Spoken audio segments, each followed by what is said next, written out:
Hello guys, এখন আমি ready হয়ে গেছি। দেখা করতে যাবো ডিএম এর সাথে। স্যান্ড ট্যান্ড লাগায় পুরো রেডি একদম।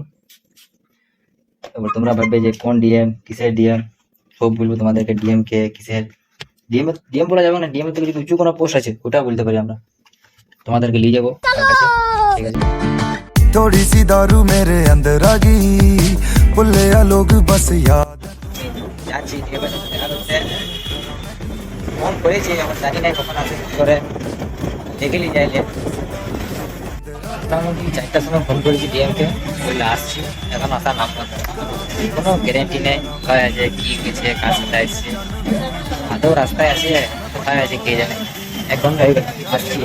এখন আমি আছি চিঠি ফেললে, যেখানে চা খাবো। এখানে চা কিন্তু পুষো, এরপরে এরা আমাকে গাল দেবে। 1 কাপ চা খেয়ে যদি আমি 2 ঘন্টা এখানে আড্ডা মারি বসে, এরা বলবে ছুটে চলে যাও। এখনো ডিএম এর আসার কোনো নাম নেই না। আমি আর ভুলু বসে আছি। ভুলু তো ঘুমাই গেছে, ঘুমাই গেছে। বুঝলি 2 ঘন্টা হইতে আইলে পরে তখন ডিএম আসিছে।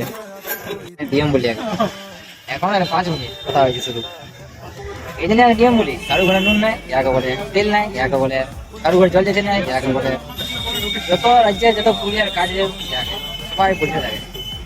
দেখো আমি আমাকে ডিএম বলছি একটা কারণে, মানে যখন আমি ফোন করি 90% ব্যস্তই পাই, 90% ব্যস্ত।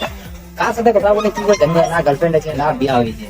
এত ফোন করে লাস্টে কোম্পানি আমাকে ব্যান করে দিবে, আমার সিম দিবে না। মানে রিচার্জ যদি কেউ ইউজ করে তো ওটাই চলবে। এত ফোন করে গোটা পুরুলিয়া রাজ্যে যত কাজ আছে, যত কাজ সব নিজে করতে। কারো ঘরে তেল নাই, নুন নাই, জড়ে দিবে। কারো ঘরে জল যাচ্ছে নাই, দেখে দিবে। কারো ঘরে বাচ্চা ছেলে কাইছে, জামা প্যান্ট কিনবে, ঘুরে ফিরে যাবে। একটা জিনিস ভালো আছে, ওই তো অত যে কাজ করে কিন্তু ওর একটু ভ্রমণ নেই। এটা জন্য ভালো লাগে আমার।